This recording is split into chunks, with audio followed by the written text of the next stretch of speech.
Right folks, the next exercise we're going to cover is one leg, single leg circle. I'm going to very briefly go through the anatomical landmarks of the pelvis so we can talk about a neutral lumbar spine, which is our starting position. So we're looking at the pelvic wings, there's bony prominences that you can feel at the front here. And even if you're carrying an extra bit of weight, this should be fairly straightforward to locate.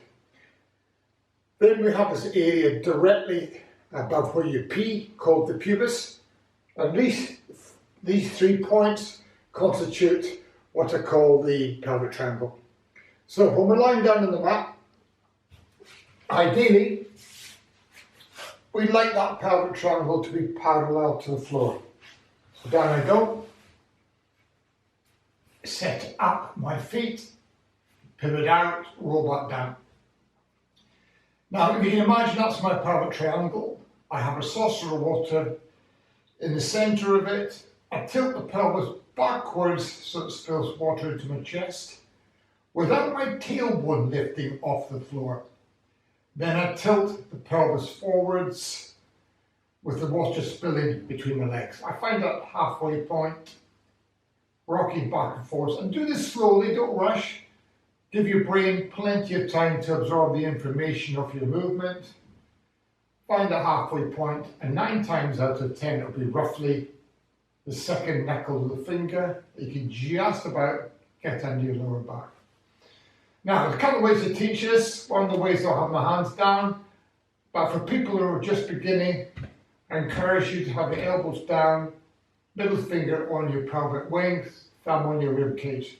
So you can now just feel if there's any untoward movement at the pelvis. So let's move on now to the one leg circle, single leg circle. The first way I like to teach this is have one leg bent and the other leg up to tabletop. So we take an inhale, exhale, float this leg up to tabletop. Imagine we have a pencil pushing up towards the ceiling. There's the midline of the body, cutting the body into 2 halves from left to right.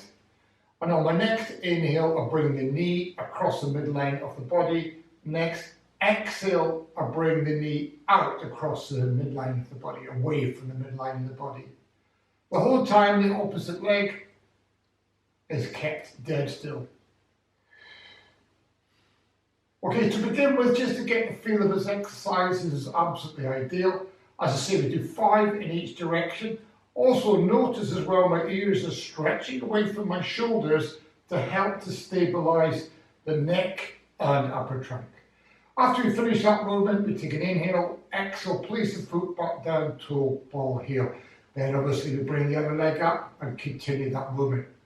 Now what I'm going to do now is slowly show you the next version, which you've already tried, so I'll just go through this again. Maintain a neutral lumbar spine. Exhale, send that leg out as far as you can go whilst maintaining a neutral lumbar spine. If you can't do that, just take the leg back just a tad. But let's try and stretch out there, keep that connection between the rib cage and the pelvis. Take an inhale. Exhale, float the other leg up the tabletop. Now, you can remain at tabletop if you wish, but you may want to experiment, extend your leg as far as you possibly can, but without feeling gripping within the hip joint. So from there then, we're going to inhale for half a circle away from the midline this time. Inhale, exhale, inhale for half a circle, exhale for half a circle. Trying to keep the pelvis as stable as we possibly can. Therefore, we're engaging those intrinsic muscles, the inner rings of the tree trunk, if you like, that are closest to the spinal column. Particularly useful if you had a back injury and you just want to reconnect with those muscles. Then reverse, inhale for half a circle, exhale. 3-dimensional breathing, of course, your diaphragm comes into play. One leg circle. Not only inhale, exhale, bring the toe back down, toe, ball, heel. Inhale, exhale, control the pelvis, drive the leg back. And that's how you finish off that particular movement.